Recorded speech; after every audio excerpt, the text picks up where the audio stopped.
इस देश के अंदर आरएसएस बैन हो चुका था, ये फिर मनुवादी ताकतें उसको दोबारा लेकर के आई है और इस देश के अंदर अंग्रेजों की वही नीति, डिवाइड एंड रूल की, बांटो और राज करो की नीति को चलाने के लिए ही इन लोगों ने दोबारा से संगठन को जिंदा किया। और ये स्वयं सेवक संघ अपने आप को बताते हैं, तो स्वयं की तो सेवा करते हैं। अच्छा। देश की सेवा कहाँ कर रहे हैं? देश के अंदर जब आपदा आती है तो आपने इनके कहीं लोग नहीं देखे होंगे। कहाँ जाते हैं स्वयं सेवक, कहाँ जाते हैं कार सेवक?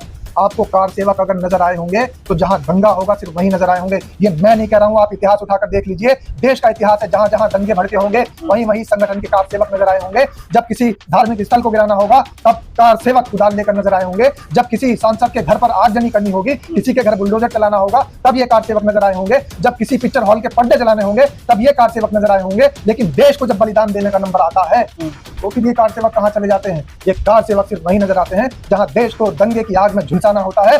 और जब देश के अंदर आपदा आती है और देश को मदद की जरूरत होती है तब ये कार सेवक ऐसे गायब हो जाते हैं जैसे गधे के सिर से सींग गायब। बार बार आरएसएस कह रहे हैं कि आरएसएस कोई देश है? प्रधानमंत्री बात कर रहे हैं, आरएसएस कोई देश का संगठन है? आरएसएस कोई देश का संगठन है? आरएसएस तो देश का संगठन नहीं है। मैं तो ये कहता हूँ कि राजनीतिक पार्टियों का भी हिस्सा देश के अंदर नहीं है। देश का सबसे बड़ा संगठन है जनता जनार्दन। तो जनता जो संगठन चाहती है उसको वोट देती है, वोट देकर जिता के भेज देती है, संसद में लोग पहुंचते हैं। आरएसएस तो राजनीतिक है, वैसे एनजीओ है। एनजीओ तो न जाने कितने बने हुए हैं। और एक ऐसा एनजीओ, एक ऐसा संगठन जो सिर्फ आग लगाने का काम करता है। अमित शाह आरएसएस से है, मोदी जी आरएसएस से है, उससे पहले वाजपेयी जी आरएसएस। तो आरएसएस, सावरकर जी भी आरएसएस से थे। जी निकल जाता है मुंह से। सावरकर आरएसएस से थे, गोलवलकर आरएसएस से थे, गोडसे आरएसएस से थे, वीरभद्र तिवारी आरएसएस से थे। तो ये आरएसएस के लोग, उनको भी तो गिनवाइए जो देश के गद्दार थे। जो न्यू है आरएसएस की, वो कौन थे? और आरएसएस का जो एजेंडा है वो क्या है? वो समानता का नहीं है, समतामूलक शासन लाने का नहीं है, बराबरी का नहीं है। कहाँ बराबरी का अधिकार दिया जा रहा है? आरएसएस किस विचारधारा को मानता है? आरएसएस मनुस्मृति को, मनुसंहिता को मानता है और मनुस्मृति खुद समाज में बांटने का काम करती है। मनुस्मृति खुद कहती है कि समाज में जो निचला तबका है उसको नीचे पहुंचाया जाए, जो ऊपर का तबका उसको ऊपर पहुंचाया जाए। वर्णों का भेद फैलाती है, जातिवाद फैलाती है, सांप्रदायिक मामले फैलाती है। तो संप्रदायों में, जातियों में बांटने वाले ऐसे कानून को हम नहीं मानते। हम मानते हैं तो सिर्फ संविधान को मानते हैं। हम ना आरएसएस को मानते हैं ना मनुस्मृति को मानते हैं। उसमें ये भी तो कहते हैं संविधान में बहुत सी ऐसी चीजें हैं जो सही नहीं है, अगर उनको चेंज कर दिया जाए समय समय पर तो कोई बुराई वाली बात नहीं है। आप संविधान को बदल दो, कल कहोगे देश बदल दो, परसों कहोगे इस देश का लोकतंत्र बदल दो। धीरे धीरे सब कुछ तो बदल ही रहे हो भाई। कुछ बदलने की जरूरत नहीं है, देश का प्रधानमंत्री बदल दो, सब कुछ बदल जाएगा। हेलो नमस्कार, बहुत बहुत स्वागत है आप सभी का। सदाब भाई हैं हमारे साथ में और आरएसएस चर्चा का विषय है। राहुल गांधी आरएसएस की बात कर रहे हैं, प्रधानमंत्री मोदी जी आरएसएस की बात कर रहे हैं। और बोला ये जा रहा था कि शायद आरएसएस और भाजपा के अंदर अभी कहीं ना कहीं लड़ाई चल रही है, मनभेद है।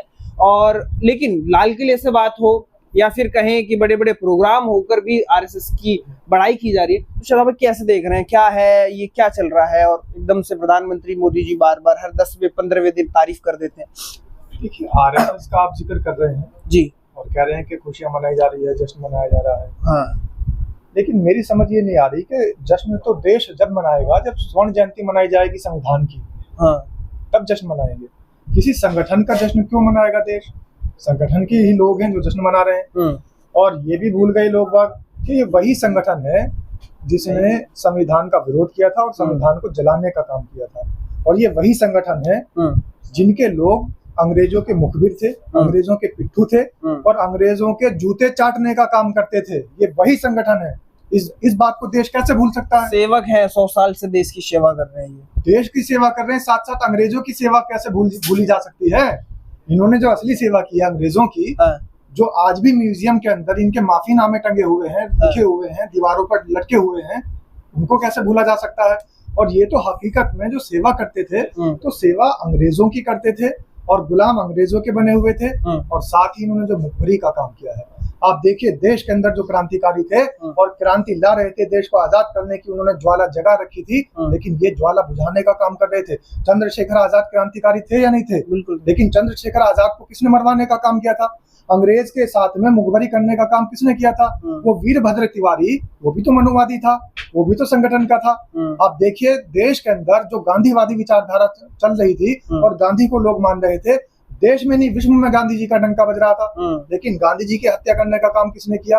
वो नाथुराम गोडसे भी तो संगठन का ही आदमी था, वो भी तो स्वयंसेवक संघ था। वो भी तो ये कहते हैं कि गांधी जी की नीतियों के खिलाफ थे, इसलिए उस समय ये सारी चीज हो गई, बहुत सारे काम उन्होंने खराब किए। देखिए, इस देश के अंदर गोडसे को अपना बाप समझने वाले ये भूल जाते हैं कि इस देश का राष्ट्रपिता गांधी ही है। आज भी अगर देश के अंदर जिनको जो लोग अपने आप को गोडसे की औलाद मानते हैं और अपना बाप गोडसे को मानते हैं, वो ये शायद भूल गए कि आज भी गांधी का ही फोटो लगता है, आज भी गांधी के आदर्श चलते हैं, गोडसे के नहीं चलते। तो शायद ये संघ संगठन वाली जो आप बात कर रहे हैं, तो संघ संगठन वाले गोडसे को भले ही कुछ भी मान ले, दिल्ली में पढ़ाया जाएगा आरएसएस का इतिहास, आरएसएस का चाहे जितना इतिहास पढ़ा लें, लेकिन देश को आजाद कराने में जिन्होंने बलिदान दिया है उनका इतिहास नहीं मिट पाएगा। आप इंडिया गेट के ऊपर जो लाखों करोड़ों नाम लिखे हुए हैं, लाखों की संख्या में जो नाम लिखे हुए हैं क्रांतिकारियों के, उनको कैसे मिटा दोगे? जो 1857 की क्रांति जली, बहादुर शाह जफर ने जिसका आगाज किया, उस क्रांति को कैसे भूल सकते हो? और जो हमारे देश के अंदर क्रांति आई और क्रांतिकारियों ने अपने प्राण की आहुति दी, उसको कैसे भूल सकते हो? उनको नहीं याद रखा जाएगा जो संगी थे, उनको नहीं याद रखा जाएगा जो मुखबिर थे, उनको नहीं याद रखा जाएगा जो संघ के साथ चलते थे, अंग्रेजों के तलवे चाटते थे, अंग्रेजों की जूती सीधी करने का काम करते थे। उनको याद नहीं रखेगा देश। देश इस देश के लिए बलिदान देने वालों को याद रखेगा हमेशा। लेकिन सवाल ये भी तो है ना, एक तरफ राहुल गांधी कह रहे हैं आरएसएस वो है जो देश के लिए नहीं है, आरएसएस का जो मन है और बोल बिल्कुल अलग अलग है। आरएसएस अगर ये तिरंगे को सैल्यूट नहीं करती है, ये तो बोल हो गए राहुल गांधी के एंटी वाले। वहीं प्रधानमंत्री कह रहे हैं 100 साल से सेवा कर रहे हैं, आरएसएस का बहुत योगदान है, आरएसएस के बारे में जानना चाहिए। तो ये दो भाग कैसे चल रहे हैं? आरएसएस के मुख्यालय पे तिरंगा क्यों नहीं फहराया गया? आखिर इनको तिरंगे से क्या दिक्कत थी? तिरंगे का विरोध ये क्यों करते थे? कॉन्स्टिट्यूशन को, हमारे देश के संविधान को ये क्यों नहीं मानते थे? संविधान से इनको क्या दिक्कत थी? तो जो लोग संविधान को नहीं मानते, जो देश के राष्ट्र ध्वज को नहीं मानते, जो देश के राष्ट्रगान को नहीं मानते, जो देश के क्रांतिकारियों को नहीं मानते, जो अंग्रेजों को मानते हो, अंग्रेजों की नीति को मानते हो, डिवाइड एंड रूल के लिए ये काम कर रहे हो और अंग्रेजों की बताई हुई जो रणनीति थी उसी के तहत आज भी काम कर रहे हैं। जो अंग्रेज करते थे वो यही संगठन आज कर रहा है। तो अंग्रेजों का बनाया हुआ संगठन, अंग्रेजों के आदर्शों पर चलने वाला संगठन काम नहीं करेगा। नहीं, सवाल तो ये भी है ना कि एक मिनट यार, इसको लगाओ ना। नहीं तुमने यार पता नहीं, कोई नहीं इसमें तो आवाज आई होगी, कोई नहीं, कट मार ले। हाँ। लेकिन सवाल तो ये भी है, अगर आज आरएसएस का इतिहास पढ़ाया जाएगा, उसके बारे में बताया जाएगा, तो डर किस बात का है? देखिए, आरएसएस का पहले तो आप इतिहास देखिए। आरएसएस का क्या इतिहास पढ़ाएंगे? कि इनके लोग अंग्रेजों की मुखबिरी करते थे, कि इनके लोग अंग्रेजों के तलवे चाटते थे, ये वो लोग हैं जो संविधान को जलाते थे, ये वो लोग हैं जो बाबा साहेब अम्बेडकर जो शिल्पकार हैं संविधान के, उनकी जीते जी अर्थी निकाल देते थे, ये वो लोग हैं जिनको सजा मिली देश के साथ गद्दारी करने की, ये वो लोग हैं जो देश की आजादी में बिल्कुल भी साथ में नहीं थे, ये वो लोग हैं जो नदारत थे देश की आजादी से, ये वो लोग हैं जो क्रांतिकारियों को मुखबरी करके मरवा दिया करते थे। ये इतिहास पढ़ाया जाएगा इस देश के अंदर। अब्दुल कलाम भी आरएसएस को पसंद करते थे, प्रधानमंत्री मोदी जी ने बोला। प्रधानमंत्री मोदी जी तो कुछ भी बोल दें, और प्रधानमंत्री मोदी जी जिस मूर्ति का अनावरण करके आए हैं और इस देश के अंदर इतनी ऊंची जिसकी मूर्ति बनाई है, उनकी बात करिए। देश के पहले गृह मंत्री जिन्होंने आरएसएस को बैन करने का काम किया था, प्रधानमंत्री, उनके बारे में क्यों नहीं बता रहे? प्रधानमंत्री मनगढ़ंत कहानियां अपनी तरफ से बता देते हैं। मौलाना अबुल कलाम आजाद अगर आरएसएस को पसंद करते तो वो कांग्रेस में क्यों होते? और कांग्रेस जो विचारधारा गांधीवादी विचारधारा थी, तो गांधीवादी विचारधारा को मानने वाला व्यक्ति गोडसे को कैसे मान लेगा? एक तरफ गांधीवादी विचारधारा, दूसरी तरफ गोडसे की विचारधारा। तो प्रधानमंत्री झूठ बोलते हैं। प्रधानमंत्री तो कहते हैं सरदार वल्लभ भाई पटेल हमारे हैं, लेकिन सरदार वल्लभ भाई पटेल अगर संगठन से थे और संघ को पसंद करते थे, तो इस देश के प्रथम गृह मंत्री ने फिर क्यों बैन कर दिया आरएसएस को? इस देश के अंदर आरएसएस बैन हो चुका था, ये फिर मनुवादी ताकतें उसको दोबारा लेकर के आई है, और इस देश के अंदर अंग्रेजों की वही नीति, डिवाइड एंड रूल की, बांटो और राज करो की नीति को चलाने के लिए ही इन लोगों ने दोबारा से संगठन को जिंदा किया। और ये स्वयं सेवक संघ अपने आप को बताते हैं, तो स्वयं की तो सेवा करते हैं। अच्छा। देश की सेवा कहाँ कर रहे हैं? देश के अंदर जब आपदा आती है तो आपने इनके कहीं लोग नहीं देखे होंगे। कहाँ जाते हैं स्वयं सेवक, कहाँ जाते हैं कार सेवक? आपको कार सेवक अगर नजर आए होंगे तो जहां दंगा होगा सिर्फ वहीं नजर आए होंगे। ये मैं नहीं कह रहा हूं, आप इतिहास उठाकर देख लीजिए, देश का इतिहास है। जहां जहां दंगे भड़के होंगे वहीं वहीं संगठन के कार सेवक नजर आए होंगे। जब किसी धार्मिक स्थल को गिराना होगा तब कार सेवक कुदाल लेकर नजर आए होंगे। जब किसी सांसद के घर पर आगजनी करनी होगी, किसी के घर बुलडोजर चलाना होगा, तब ये कार सेवक नजर आए होंगे। जब किसी पिक्चर हॉल के पर्दे जलाने होंगे तब ये कार सेवक नजर आए होंगे। लेकिन देश को जब बलिदान देने का नंबर आता है तो फिर ये कार सेवक कहाँ चले जाते हैं? ये कार सेवक सिर्फ वहीं नजर आते हैं जहां देश को दंगे की आग में झुलसाना होता है, और जब देश के अंदर आपदा आती है और देश को मदद की जरूरत होती है, तब ये कार सेवक ऐसे गायब हो जाते हैं जैसे गधे के सिर से सींग गायब है। आप इतनी आलोचना कर रहे हैं, लेकिन फ्यूचर आलोचना नहीं कर रहा हूँ, मैं इतिहास बता रहा हूँ।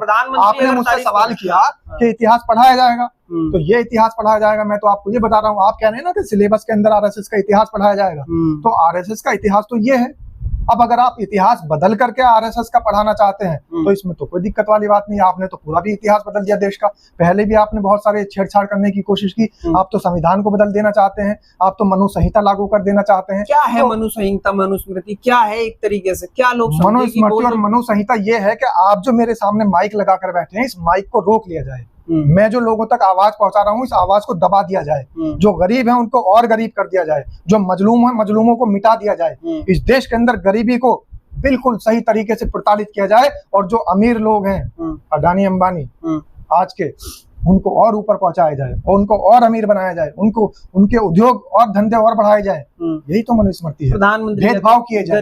गरीब जो है वो दिल में बसते हैं प्रधानमंत्री के दिल में गरीब बसते हैं।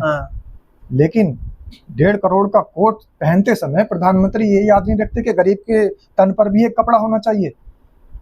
कई हजार किलो की मशरूम खाते समय प्रधानमंत्री ये ध्यान नहीं रखते कि गरीब की थाली में भी अनाज का दाना जाना चाहिए। मखाने की बात करते हैं प्रधानमंत्री जब बिहार का चुनाव आ जाता है और उसके फायदे गिनवाने लगते हैं कि मखाने के अंदर इतना फाइबर होता है, महीने में कम से कम 25 दिन मखाना खाना चाहिए। गरीब की थाली में दाना नहीं, और बात कर रहे हैं मखाने की। अब तो घटा दिया, सब स्लैब हल्के कर दिए, बहुत छूट आ गई है। मतलब एक तरीके से उत्सव मनाना चाहिए। उत्सव मनाएंगे, दिवाली आने वाली है, खुश होना चाहिए। बिल्कुल उत्सव मनाएंगे, लेकिन ये जो छूट की है ये दिखाई तो दे नहीं रही। जो दूध जितने रुपए का आता था आज भी उतने रुपए का आ रहा है, या आपको कम का मिला?